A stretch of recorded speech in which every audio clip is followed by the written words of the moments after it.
이사야서 62장 1절에서 5절 말씀입니다. 제가 봉독해 드리도록 하겠습니다.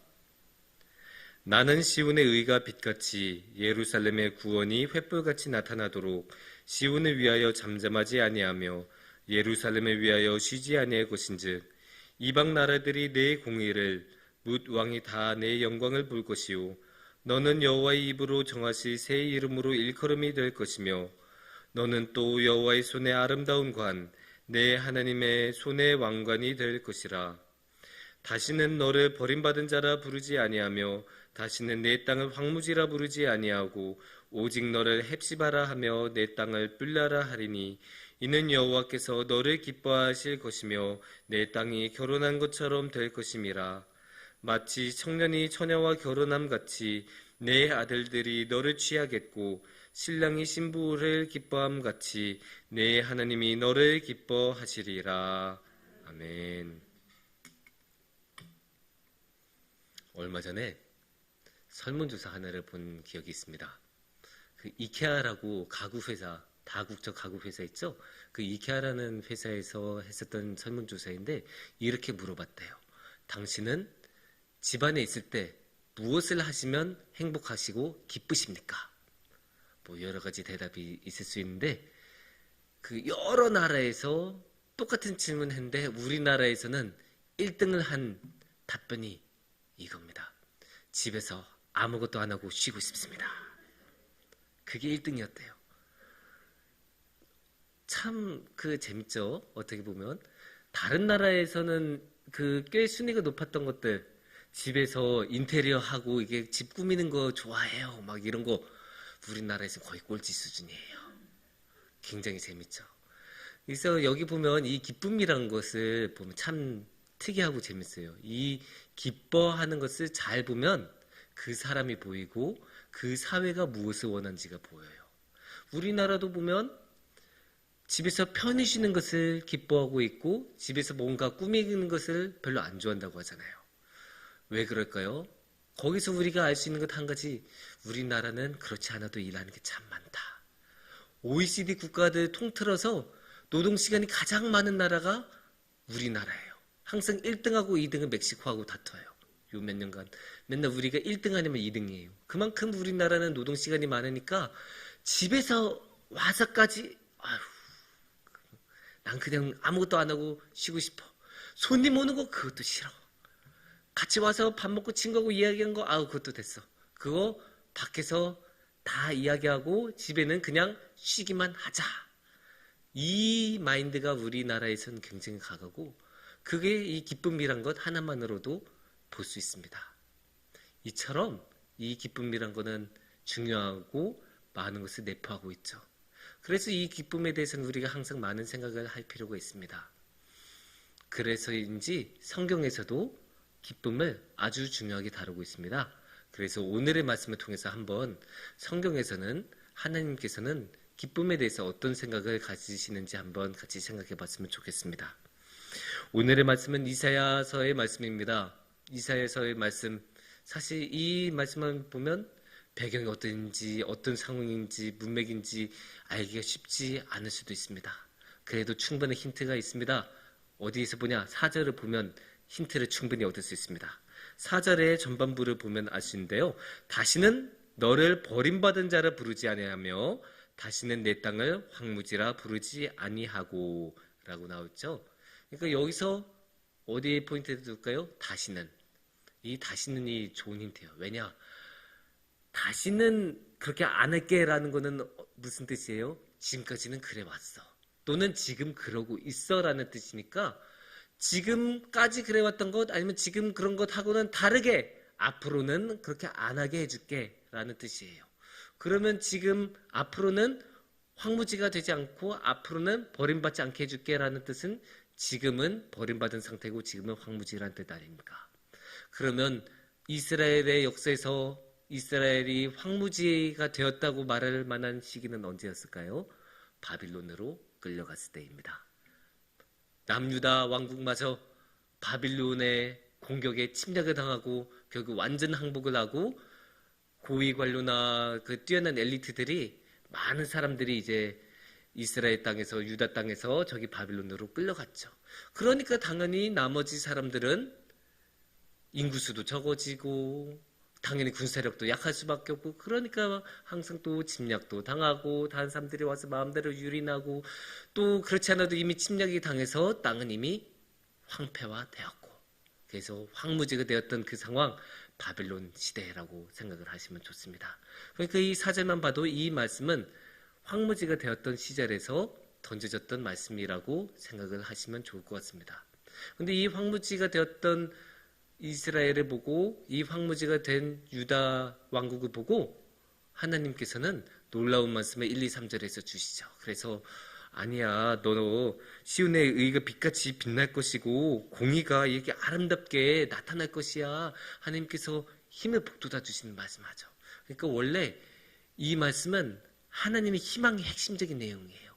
아무리 이렇게 황폐화되고 정말 아무것도 없는 마치 우리나라가 6.25 전쟁이 끝난 직후에 완전히 황폐화돼서 희망의 불씨 하나마저 보이지 않던 그 시절처럼 완전히 황무지가 되었던 그 시절이라고 생각을 하시면 됩니다. 그 가운데서도 희망을 주셨다. 이게 오늘의 핵심 말씀이기는 하지만 저는 약간 다른 곳에 중점을 두고 보고 싶습니다. 어디서 중점을 두고 싶은지 말씀드리자면 4절의 후반부를 보면 좋겠어요. 4절의 후반부에는 하나님께서 이렇게 말씀하시죠. 이는 여호와께서 너를 기뻐하실 것이며 저는 여기에 밑줄을 한 3번 정도는 긋고 싶습니다. 왜냐? 하나님께서 기뻐하신다고 하지 않습니까? 여호와께서 기뻐하신다고 하십니다. 제가 왜 이렇게 이 말씀을 강조하냐? 그거는 사실 다른 이유가 있어요. 기독교의 오랜 역사 동안 하나님은 감정이 없는 분으로 여겨졌어요. 왜냐?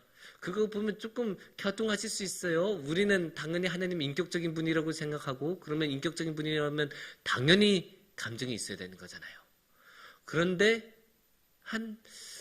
최소한 예수님이 이제 왔다 가신 후 1800년 정도는 최소한 1500년 정도는 하나님이 감정이 없는 것으로 이야기가 됐어요. 왜냐? 감정은 약한 것으로 여겨졌거든요. 옛날부터 이성은 정확한 판단을 할 수 있고 근데 감정은 우리도 보면 알잖아요. 이렇게 되기도 하고 이렇게 되기도 하고 이렇게 되기도 하고 이렇게 되기도 하고 좋을 때도 있고 나쁠 때도 있고 거기에 따라서 확 사람이 말하는 것도 평가하는 것도 생각하는 것도 다 달라지죠. 그래서 오랜 역사 동안 감정은 약한 것으로 여겨졌어요. 근데 우리의 기독교의 또는 성경의 말씀 중에 아주 중요한 하나님에 관한 그 특징이 뭐예요? 하나님은 전능하신 분이시죠? 그러면 전능하신 분이 약함을 가질 수 있나요? 약함을 가질 수 없죠. 그런데 감정은 약한 것이다? 그러면 하나님은 약함을 가지면 안 된다. 그래서 감정을 완전 없애고 하나님의 감정이 없는 분처럼 1500년간 이야기를 해온 거예요.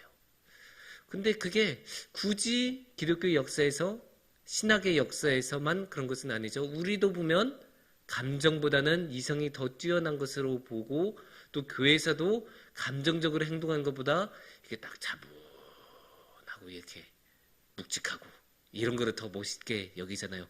다윗처럼 신나게 찬양하고 제가 이렇게 계속 20분 내내 설교한다고 해봐요. 여러분들도 처음은 웃기긴 하지만 그래도 조금만 지나면 아이고 저 목사님 정말로 기쁘신가 보다 이렇게 생각하시겠죠. 우리는 항상 묵직한 이런 거 중심 잡고 막 이런 거에 대한 좋아하는 게 있잖아요. 그래서 교회 내에서도 우리 일상 가운데서도 그렇게 감정의 출렁임보다는 그 이성의 단단함을 선호하고 그런 냉철한 합리적인 그런 것을 멋있는 캐릭터로 여기는 그런 마음이 우리에도 있습니다. 그런 것들을 생각하면 교회에서 하나님이 이렇게 감정적인 분, 기쁨을 막 누리고 기뻐 뛰시는 분으로 생각하는 게 어색할 수도 있어요. 하지만 오늘의 말씀에서는 너무나 분명하게 여호와께서는 기뻐하고 계신다라고 말씀하시고 계십니다. 거기에 한 가지 비밀을 더 말씀을 드리자면 5절에 한 번 더 나와요. 5절에 마지막에 보면 어떻게 나옵니까? 내 하나님이 너를 기뻐하시리라. 이 말씀 너무 좋으니까 이 뒷부분만 같이 한번 읽어볼게요. 내 하나님이 너를 기뻐하시리라. 이거를 비유적인 표현이라고 말을 할 수도 있고 상징적인 표현이라고 할 수도 있고 여러 가지 다르게 해석할 수 있는 방법도 있겠지만 제가 보기엔 이 말씀은 너무나 명확하게 그냥 하나님은 기뻐한다고 하는 것으로밖에 저는 읽을 수가 없어요. 너무나 명확하게 하나님은 기뻐하고 계시다고 하잖아요. 그러니까 하나님이 기뻐한다고 봐야죠. 물론 이제 여기서 막 진짜 그거냐 어떻게 해석하는 게 맞냐 이런 거 가지고 우리의 귀한 시간을 보내기엔 너무나 아깝고 그거보다 더 좋은 것은 이 기쁨이 어떤 뜻인지 하나님은 어떠한 면에서 기뻐하신지를 보는 게 우리에게 훨씬 더 유익이 될 것 같아요. 그러면 하나님의 기쁨은 어떤 모습을 가지고 있냐? 결혼의 모습을 가지고 있습니다. 4절 말씀에 이렇게 말씀하세요. 4절에 여호와께서 너를 기뻐하실 것이며 어떻게? 내 땅이 결혼한 것처럼 될 것임이라. 기쁨 다음에 곧바로 결혼 이야기가 나오죠. 이 결혼의 맥락에서 기쁨을 말하고 계시고 있습니다. 5절에서 한 번 더 나와요. 5절에서는 신랑이 신부를 기뻐함 같이 내 하나님이 너를 기뻐하시리라. 하나님께서 기뻐하시는 모습을 신랑이 신부를 이 결혼관계에서 기뻐하는 모습을 빗대어서 하나님이 기뻐하시는 모습을 설명하고 있어요. 이렇게 보면 하나님의 기쁨은 이 결혼의 맥락에서 이해하는 게 자연스러울 것입니다. 그러면 이 결혼의 맥락에서는 어떤 것을 봐야 되냐? 일단 첫 번째, 하나님하고 우리 사이에는 결혼이라는 관계가 있다는 거예요. 하나님 성경에서 자주 그렇게 이야기가 나와요. 하나님은 신랑이고 우리가 신부. 그래서 우리는 거룩한 신부로서 정절을 지켜야 되고 다른 우상한테 한눈 팔면 우리의 정절을 버리는 게 되고 그러면 안 된다. 우리는 정결한 신부로서 항상 깨끗한 의복도 입고 깨끗하게 하나님 앞에서 행해야 된다. 성경에서 수차례 나오는 말씀입니다. 그래서 이 신부로서 우리가 있고 하나님께서 신랑으로서 그 신부를 보는 기쁨을 가지고 계시다. 오늘의 말씀에서 나오고 계신 말씀이고 또 여기서 우리가 알 수 있는 두 번째, 이게 진짜 중요한 건데 하나님의 기쁨은 관계에서 나오는 기쁨이에요. 하나님께서는 그냥 좋아하시는 게 아니에요. 그냥 혼자 저기 천국에 계셔서 혼자 이렇게 앉아서 TV 보면서 밥 먹으면서 좋아하시는 그런 거 아니에요. 하나님께서는 우리와 만나고 우리와 결혼이라는 가장 내밀한 관계를 가지면서 기뻐하신다고 하세요. 물론 하나님에게도 우리와 결혼관계를 가지면서 항상 기쁘신 건 아닐 거예요. 아마 우리도 결혼관계를 가면서 항상 기쁘시죠? 예, 항상 기쁘실 거예요. 그래서 하나님도 항상 기쁘시다고 하세요. 물론 하나님도 이 이스라엘 민족이 워낙에 나쁜 일을 많이 저지르고 우리도 하나님을 버리는 경우가 너무나 많기 때문에 마음 아파하신 경우가 너무나 많았지만 그럼에도 불구하고 하나님께서는 우리를 한 번도 포기하시지 않으셨어요. 왜냐?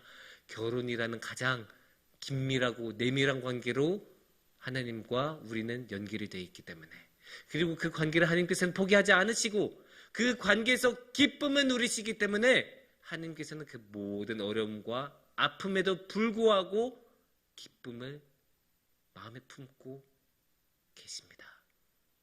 오늘의 말씀에서 보여주시는 관계적인 기쁨이 이것을 너무나 잘 보여주고 있습니다.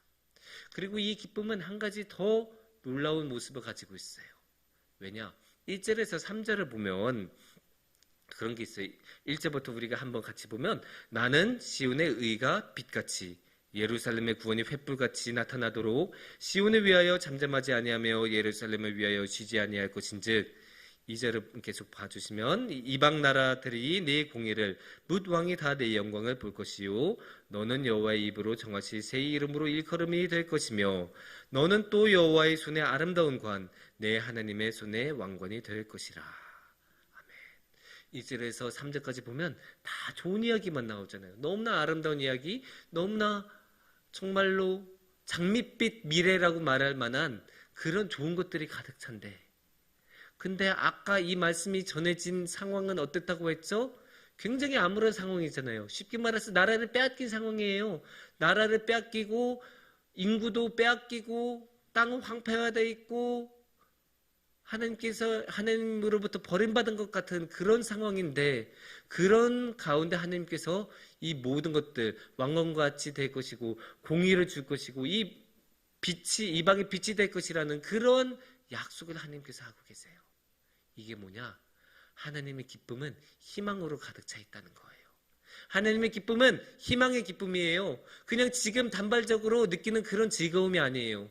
그냥 단 건 먹었다고, 맛있는 케이크 먹었다고, 맛있는 음료수 한 잔 마셨다고 느끼는 그런 즐거움이 아니고, 하루하루를 새롭게 살아갈 힘, 아무리 힘들어도 다시 한번 일어나서 이 황무지 가운데서도 다시 한번 개간하고 땅을 일으킬 만한 그러한 새로운 힘을 주는 희망의 기쁨, 그게 하나님의 기쁨이에요. 이 땅의 기쁨하고 그래서 같을 수가 없어요. 이 땅의 활락 달콤하죠. 이 땅의 활락이 얼마나 달콤하고 재밌고 즐거운 게 많은데요. 하지만 그 쾌락은 그때뿐이에요. 그게 끝나면 더 큰 허무함이 몰려와요. 하지만 하나님의 기쁨은 그렇지 않아요. 하나님의 기쁨은 우리를 채워주고 우리를 새롭게 만들어주시고 우리에게 매일매일의 희망을 허락해 주신 게 하나님의 기쁨입니다. 사랑하는 성도님들, 오늘 우리가 이렇게 하나님의 기쁨에 대해서 간단하게 한번 나눠봤어요. 물론 하나님의 기쁨에 대해서 계속 이야기하려면 끝이 없겠지만 하나님의 기쁨은 이렇게 관계에서 나오는 기쁨, 또 희망의 기쁨이라고 이야기를 해볼 수 있을 것입니다. 그런데 이게 관계에서 나오는 기쁨이란 것은 무슨 뜻일까요? 우리가 이 하나님의 기쁨을 함께 누리려면 어떻게 해야 되겠어요? 우리 혼자의 노력으로서는 절대 안 됩니다. 하나님과 관계를 맺을 때, 그래서 우리가 정말로 하나님과 하나의 결혼 관계로 맺어졌을 때만 우리는 이 기쁨을 함께 누릴 수 있어요. 그렇게 결혼 관계가 아름답게 유지가 될 때 그 하나님의 그 모든 능력이 우리에도 임할 테니까, 그래서 하나님께서 우리를 이끌어 주실 테니까 그 기쁨이 우리 안에도 충만해질 것입니다. 그래서 우리 성도님들 모두 하나님 안에서 이 놀라운 기쁨, 이 희망의 기쁨을 함께 누리는 우리 성도님들이 되시기를 축원합니다. 함께 기도하겠습니다.